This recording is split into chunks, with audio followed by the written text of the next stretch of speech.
Michael Brown are beginning to leak. And according to former St. Louis Police County Chief Tim Fitch, it is, quote, unlikely that Ferguson police officer Darren Wilson will be charged by a grand jury. Listen to this.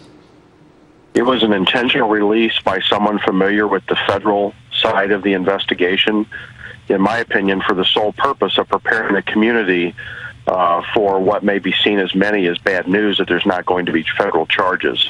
Here now to discuss the very latest revelations out of Ferguson, author of the brand new book, there you see it, Black Prophetic Fire. Our friend, Professor Cornel West, is with us. How are you, my friend? Always good a blessing, to see you. my dear Enjoy having you in studio. All All right, what we're hearing is, and I'm reading from the Washington Post, more than a half dozen unnamed black witnesses have provided testimony to the grand jury in St. Louis, largely supporting Wilson's account of the events that happened, and that is that he reached in the car, was trying to get the gun, which explains why the first shot was fired within the car, and that, in fact, he was the aggressor threatening the officer's life.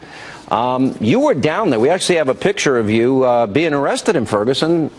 Does this in any way, we'll show it, does this in any way change your mind? I don't like seeing you arrested. You're a friend of mine. I would have bailed you out if I knew you were arrested. Well, I was down there really just support the young people, let them know that I love them, and the Ashley Yateses and Tef Poles and the Alexis Templetons and the Tory Russells. Were they nice to you when they arrested you?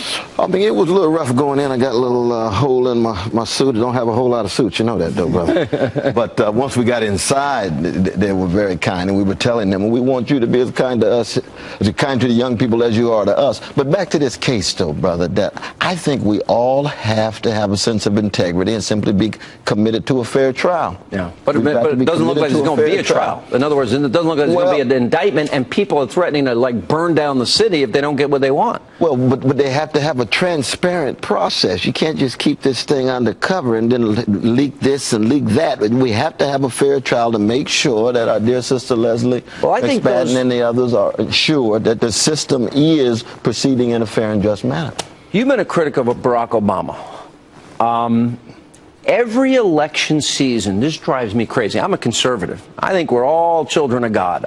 I don't like racism. You and I agree with that. And I think we surprise a lot of people because they want to know, Brother West, why is it that Sean Hannity is your brother? I said, yes, he is my brother. We might agree on 12% we were hugging right on the street in New York. He is my brother. Why? Because we're human beings. We're wrestling with what it means to be human. But at the same time, we can have our disagreements. And it's very real because when it comes to wealth inequality, when it comes to prison industrial complex, when it comes to the plight of our children, we're concerned about it, but we have different ways of going about it. Absolutely. Let me show a history of Democrats in election years using the race card. And then I'm going to show you what they're doing this year. Watch this.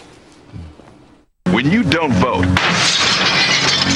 you let another church explode. When you don't vote, you allow another cross to burn. On June 7, 1998, in Texas, my father was killed. He was beaten, chained, and then dragged 3 miles to his death, all because he was black. So when Governor George W. Bush refused to support hate crimes legislation, it was like my father was killed all over again. They are in favor of affirmative action if you can dunk the basketball or sink a three-point shot. But they're not in favor of it if you merely have the potential to be a leader in your community. Don't tell me we've got a colorblind society. They're going to put you all back in chains. An overwhelming portion of the intensely demonstrated animosity toward President Barack Obama is based on the fact that he is a black man. Say no to the racist agenda of Chris McDaniel and his Tea Party. All right. That's the past. Here's this election. You got a poster put out, Kay Hagan doesn't win, Obama's impeachment will begin, and it's leaflets that are being put in predominantly black neighborhoods. And the same thing in Atlanta. You can see it right there. You got these 2 little girls, posters in Georgia evoking Ferguson in an effort to get out the black vote. Does that disgust you as much as it does me? That disgusts me. But I think, as you know, I have a disgust in some ways with both parties. The Republican Party has always struck me as too mean-spirited when it comes to attitudes toward the poor, and the Democratic Party is too milquetoast, just too empty in terms of not taking a stand. But we just have to be clear. There's one standard. Stay in contact with the humanity folk across the board. No racist appeals. Willie Horton, right?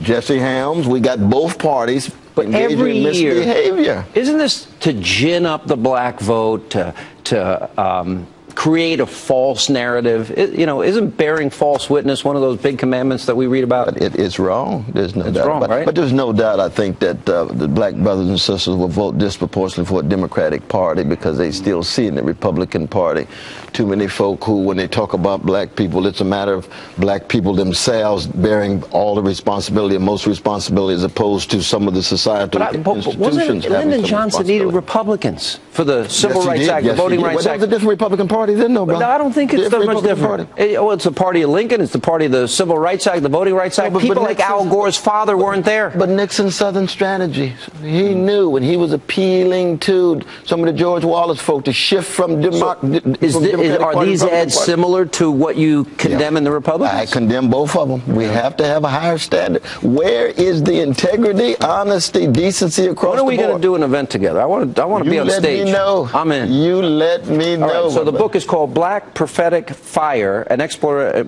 You look at what Malcolm X and Frederick Douglass, W.B. Du Bois, I.W. Wells Barnett, the great Ella Baker, and Malcolm and Martin. All right. What a great tradition. What no better speaker than Martin Luther King. Oh, yes, and he was on fire with love. All right. Good to see you, Colonel. Thank you, Professor.